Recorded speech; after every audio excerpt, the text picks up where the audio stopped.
Salut à tous les amis, aujourd'hui on se retrouve dans Récap Film et nous allons parler du film Au revoir là-haut. Nous sommes avec les experts Erwan Lévesque et Grégory Bonzon. Bonjour. Bonjour Tino. Ça va? Oui, très bien et vous? Bah écoutez, Nickel. parfaitement. Merci de nous accueillir sur votre plateau. Merci à vous d'être venus. C'est vrai. Et maintenant, vous pouvez nous faire un petit résumé du film? Bien sûr, écoutez, tout d'abord ce film est adapté du chef-d'œuvre, le roman de Pierre Lemaitre, Au revoir là-haut, dont il porte d'ailleurs le nom. Il est sorti le 25 octobre 2017, oui c'est ça, merci, dans les salles et il traite, pour être très global, de deux amis,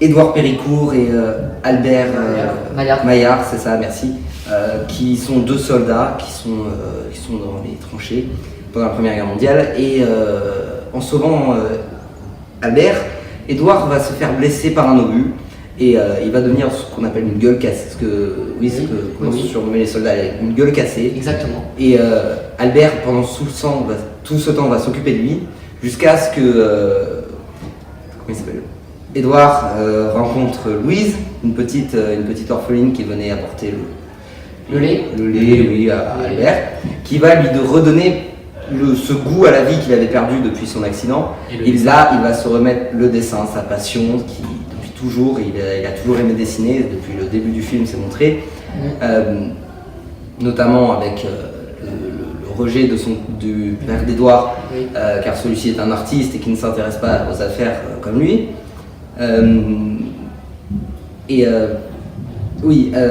Édouard va se remettre donc pour compenser la perte de son visage, va se créer un masque magnifique pour pas qu'on le voie, mais pour en même temps qu'il puisse se montrer. Et de là va découler une grande histoire pleine de péripéties dans lesquelles les deux héros vont apprendre que leur ancien colonel, le lieutenant Pradel, c'est cela, a monté une gigantesque escroquerie par rapport au cimetière. Par rapport au cimetière, oui, où étaient enterrés les morts du combat. Il les rapatrie aux familles, mais dans des toutes petites caisses. Et de là, Albert et Édouard vont monter eux aussi une arnaque qui visera à vendre des monuments aux morts. Et vous avez oublié aussi au début du film que le lieutenant Pradel a envoyé deux combattants dans le No Man's Land. Ouais, dans le No Man's Land. Et leur a tiré dans le dos pour que la guerre continue. Parce que on était qu'à quelques jours de l'armistice. Oui, on était le 9. Voilà. On était le 9. Oui, exactement. Et donc voilà, il a fait croire plutôt que c'était les Allemands qui l'avaient tué, alors que c'était lui qui allait pour perpétuer le combat. Et pour donner la rage aux soldats qui étaient. Voilà, donc si tu le veux bien, on va continuer cette interview avec vos personnages favoris de ce film. Donc pour ma part, c'est Albert Maillard, car pour moi il est vraiment héroïque et courageux, car il suit Édouard Péricourt dans ses aventures, même s'ils sont un peu liés, parce que Édouard a sauvé Albert et Albert a sauvé Édouard, même si Édouard n'a pas pu éviter cet obus. Et pour moi, je trouve que l'arnaque, pour moi, c'est tout simplement du génie, même si c'est une fiction. Pour ma part, c'est Albert Maillard comme vous. Parce que même si justement Édouard l'a sauvé quand Albert est tombé dans le trou avec ce fameux cheval,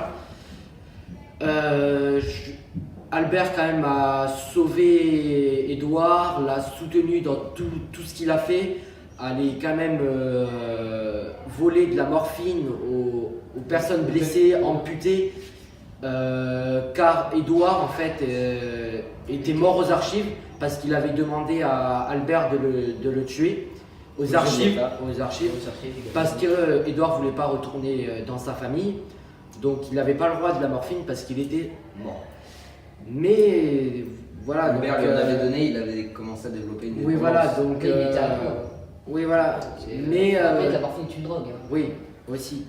Mais oui, c'est vrai qu'Albert quand même l'a beaucoup soutenu, a beaucoup travaillé, par exemple quand Édouard a voulu faire cette arnaque au monument aux morts, Il a beaucoup travaillé pour récolter l'argent, il a même volé de l'argent au père d'Édouard, qu'Édouard ne savait pas. Et je trouve ça très gentil de sa part, il n'aurait pas pu le faire. Et Édouard s'est un peu comporté au bout d'un moment pas sympa avec lui, alors qu'il a quand même soutenu tout le long du film et tout le long presque de sa vie jusqu'il meurt à la fin. Jusqu'à qu'il meure à la fin, on vous rappelle qu'il a sauté du balcon du Tessia. Oui, du Tessia où justement il résidait. Il résidait avant de partir. Car il était devenu riche. Pour l'Afrique. Car il était devenu riche grâce au fait barrer avec la caisse, la voilà. suite de leur plan. Voilà. Et donc pour ma part, mon personnage préféré c'est donc Édouard. Édouard, le grand artiste gueule cassée. C'est rien qu'à voir ses masques, Après vous êtes un artiste aussi. Oui, vous êtes dessinateur à mes heures perdues. Ça jugement. joue dans le jugement, c'est vrai. Oui, Je suis peut-être pas très objectif là-dessus, mais j'ai une grande affection pour ce personnage. Et aussi c'est un personnage complexe et symbolique un peu dans l'histoire. oui, symbolique, voilà, mais oui, il est aussi torturé. J'aurais aimé, pour ma part, dans l'adaptation, voir plus de la personnalité de ce personnage, notamment dans le deuxième livre, la suite de Au revoir là-haut, dont j'ai oublié le titre, où on apprend que le père d'Édouard rejette son fils, déjà parce qu'il est artiste, mais aussi en raison de son orientation sexuelle. Et je trouve que ce personnage est vraiment très intéressant en raison de son histoire, son background. Parce qu'on vous le rappelle, il est sorti un roman et après le film est venu et il n'y a pas si longtemps que ça est sorti une BD et chaque fin n'est pas la même, mais au final ça raconte quand même à peu près la même histoire. Ça raconte la même histoire. Oui, ça reprend les mêmes thématiques. Oui voilà, c'est parce que ça reprend les mêmes bases, parce que même si sur le roman il me semble que Édouard n'est pas mort, enfin c'est pas tué. Si, alors dans le roman, Édouard se suicide, mais c'est pas de la même manière, il se jette sous la voiture de son père, oui, voilà. sans lui avoir avoué. En fait, c'est ça. Il s'en va de l'hôtel et il fonce dans une voiture et par voilà. malchance, C'est ça juste tombe sur la voiture de son Par père. malchance, ou est-ce que c'était prévu, je ne sais plus. Non, pour moi ce n'est pas prévu Oui. parce que je pense pas qu'il savait que son père allait venir à l'hôtel. Pour moi, il ne Sans pense vous pas. le rappelle aussi dans le film, en fait le père à Édouard a voulu financer un monument aux morts, a voulu financer un monument aux morts et il est tombé justement sur le monument aux morts Qu'avait dessiné son fils. et que son fils vendait, mais sauf que c'était Une arnaque. une arnaque, des faux. Et c'est comme ça d'ailleurs que Édouard est devenu riche grâce aux sous que son père lui a donné, normalement.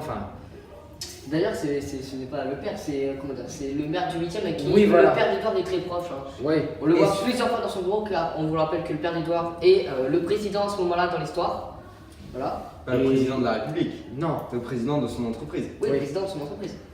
Et le père d'Édouard déjà était très riche, donc comme son fils était soi-disant mort aux archives, il a voulu justement, lui rendre hommage en achetant un monument aux morts. Car il savait que son fils aurait dessiné et qu'il aurait Et tout à fait pu faire quelque chose. Il a demandé au lieutenant de Pradel de rechercher à qui appartenait cette affiche. Et le père d'Édouard a remarqué un petit détail, que sur les dessins d'Édouard, il mettait une petite signature. Et sur ce monument aux morts, les dessins du monument aux morts, il y avait la même signature. Alors, je tiens à dire que dans le livre, cette signature signature n'apparaît pas. Oui, ça apparaît que dans le film. Inventé Oui, voilà. le film pour l'histoire. Mais c'est quelque chose qui est très appréciable parce que ça joue sur la relation entre le père et le fils, qui se rend compte que peut-être qu'il est toujours vivant, etc. Donc après c'est vrai, comme on disait tout à l'heure, on le voit là que les films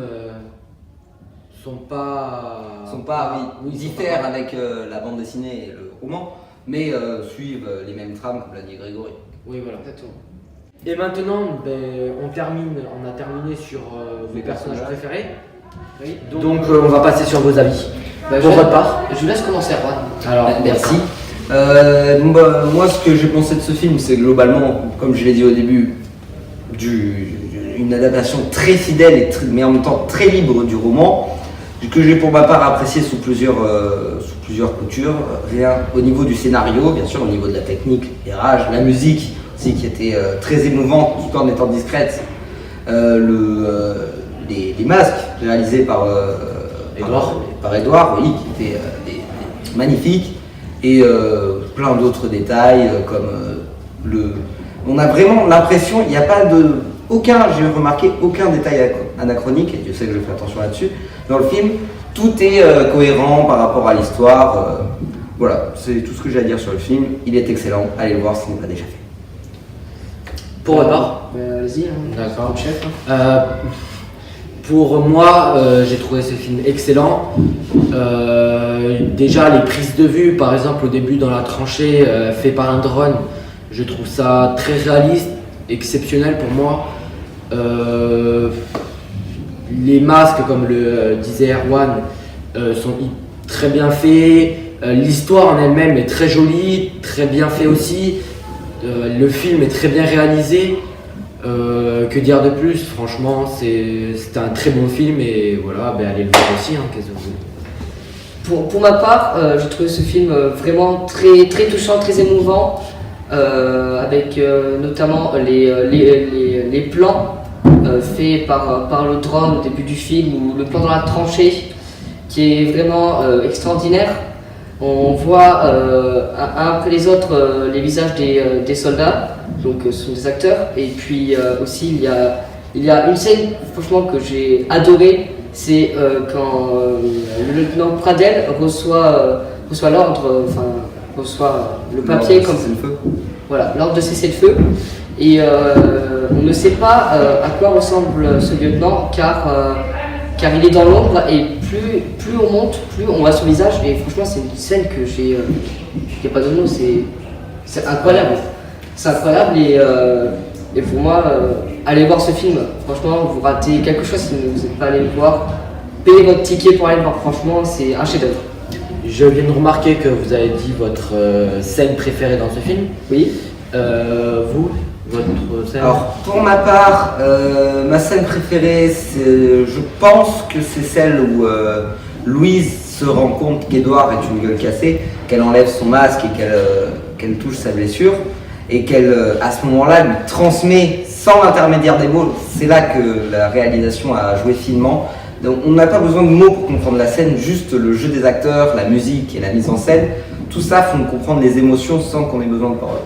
C'est vraiment une scène que j'ai plus qu'aimée. Moi, ma scène préférée, franchement, c'est quand le maire du 8e, il vient voir le père d'Edouard pour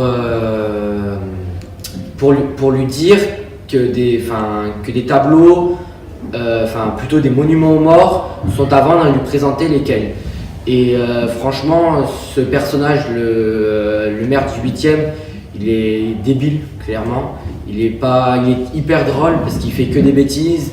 Par exemple, quand le père d'Edouard lui dit oui parce que le maire avait dit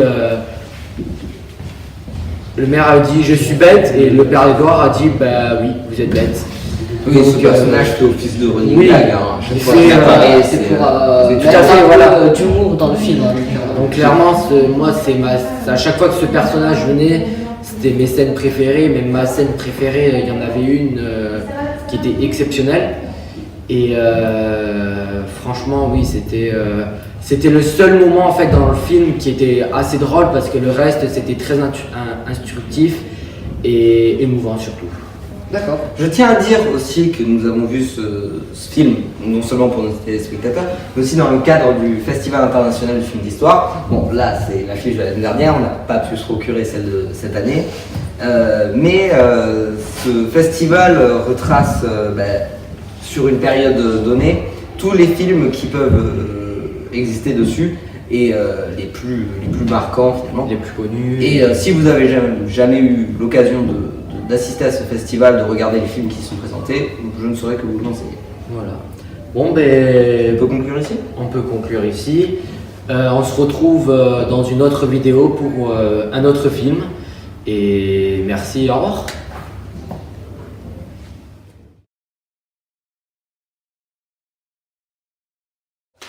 Afin de se faire de l'argent. Ça va, ok, va goûter. Non, ça, oui, bah ça au pire. Comme vous, c'est Edouard. Non. Ah, ça l'air. Pom pom pom pom. En plus peur. Ouais, bêtisier direct dans une C'est ça. Merci madame. Et maintenant,